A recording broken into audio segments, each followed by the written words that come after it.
A boss battle in D&D should be the thrilling climax of an adventure, but they can be hard to pull off. So, in this video, I'm going to give you 5 tips for making your boss battles as exciting and engaging as possible for you and for your players. A boss battle is something you've probably built up to across the course of an adventure, so you want it to live up to the hype. If the monster goes down too fast, combat becomes repetitive, or the players just aren't very invested, something's gone wrong. So, let me help.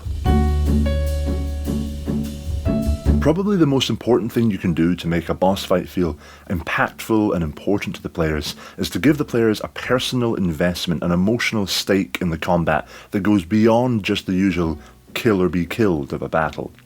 Picture this: the players are fighting a red dragon. The red dragon wants to kill them, they want to kill the red dragon. That's the fight. Or swap that out and say, the players are fighting a red dragon, the red dragon wants to go down the hill and attack the village that the players have spent a couple of sessions getting to know and helping out, and the players now need to kill the dragon before it goes and attacks the village. One of those, the second option, is going to be far more engaging and exciting for the players, irrespective of how good the fight is mechanically, how quickly or slowly the monster goes down to 0 HP.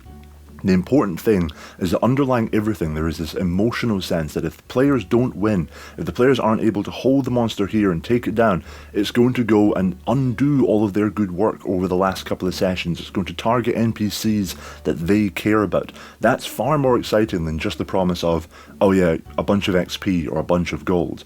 Personal investments always elevate the excitement and the thrill of any situation. Another good example of this is having an NPC present who needs to be rescued from the situation, and for whom death is a much higher probability if you focus all your firepower on the boss. For example, let's say you have a main boss who's attacking the players, but in the background you have an NPC who's in a cage that's slowly being lowered into a pit of lava. Now yes, the boss needs to go down eventually, but if the players focus on fighting the boss at first, the time will run out and that NPC goes into the lava. The players care about this NPC because they had a lot of personal connections to them earlier on in the game. Now the players have this dynamic to the combat where it's not just about defeating the boss, it's also about saving their friend, and they have to work strategically. Perhaps some of them hold the boss at one location while others run around to free their NPC companion from the lava. That's all, again, far more interesting than just a 1v1 battle between the players and a big bad boss. I think personal investment is always the first place to start. Before you get into that final battle, ask yourself, do the players really hate this villain? Do the players' goals really contrast with the villain's goals?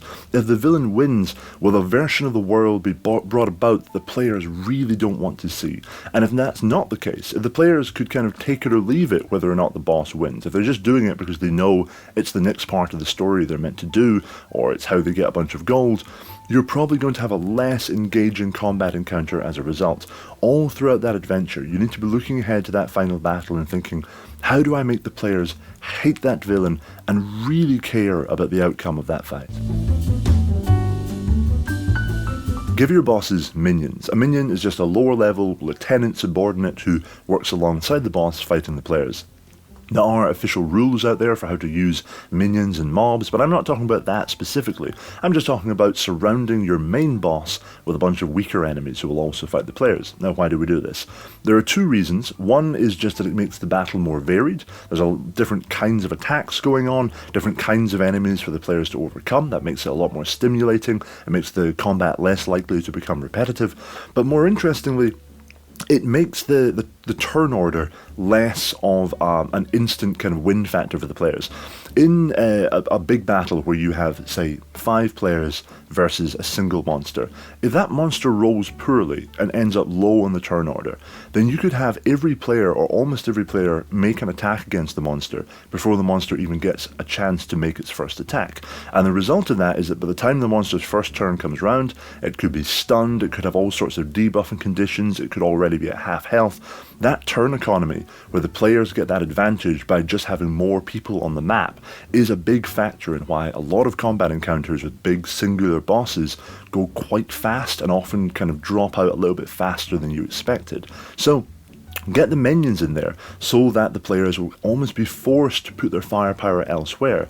Yes, there's a big monster that they want to fight, but there's also maybe 6 or 7 smaller creatures who are attacking them from different angles, and so if they just focus on fighting the big monster, all those little creatures are coming in and disrupting. Another great reason to have minions is that they can break up concentration. If you have a couple of powerful spellcasters in your party, they can very quickly, with things like Banish, totally turn the tide of the battle, and what was meant to be a big epic climactic fight becomes a couple of rounds, a wizard steps in, and then it's over. But if you have a bunch of minions in there, they can run interference, they can have flanking, they can have pack tactics, and they can break concentration. And so suddenly your players can't have that luxury of positioning themselves anywhere they like on the map and just focusing on that one monster. They've got to deal with all these other little threats that are buzzing around them. So even if those aren't high level minions, even if the minions only have a couple of HP or 1 HP each, and have a decent attack, they can still do a world of good for the monster, the main boss, and extend the fight a little bit, make it feel a little bit more meaty. You probably don't want your players to go into that final combat encounter, that final boss battle, with all of their resources intact. Ideally, players should have lost a little HP, burnt some spell slots, used up some potions before they get face to face with the boss. In D&D, the mechanics of most monsters and bosses are designed in such a way that the bosses and the monsters usually lose. The point of balancing a D&D combat encounter isn't to give the monster exactly the same chances of defeating the players as the players have of defeating the monster. It's to give the players a sense that they're going through a challenging combat encounter, but that at the end of it, by the skin of their teeth, using their wits and their grit, they win out. So all of these combat encounters and all of these monsters are essentially designed to be defeated. And so you don't want, for a boss battle, the monster to go down too easily, and so it can be worth it just leveling the playing field a little. You still want the monster to go down, but you maybe want the monster to take out a couple of players in the process, at least get them on death saving throws. And to do that, a great approach is to sandbag. Sandbagging is the process of putting a couple of little challenges, combat encounters, puzzles and traps in front of the players that the players have to go through before they get to that final boss. And the point of this is, A, it makes the build up a little bit more interesting. They're working their way through the boss's lair towards that final battle, taking out various minions and traps along the way. But it's also to start depleting their resources. They're starting to go down in HP. They're having to drink healing potions. They're having to use spell slots to repair themselves and to get through various challenges.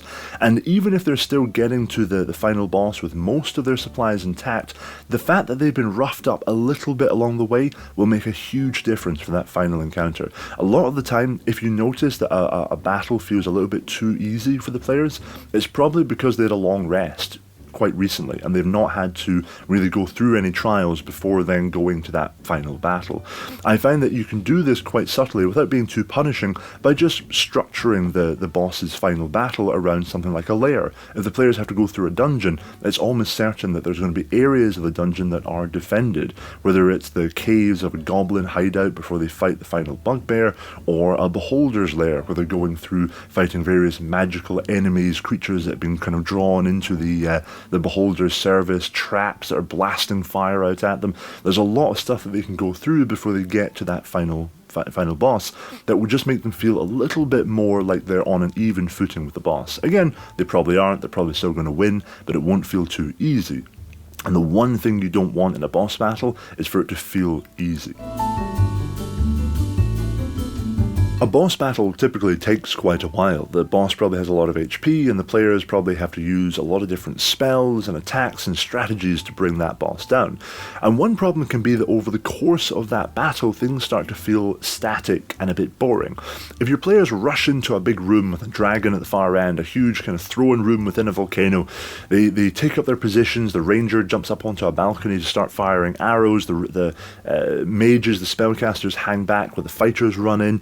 Then everyone kind of finds their position and just stays in place for the fight, and things start to feel a bit dry.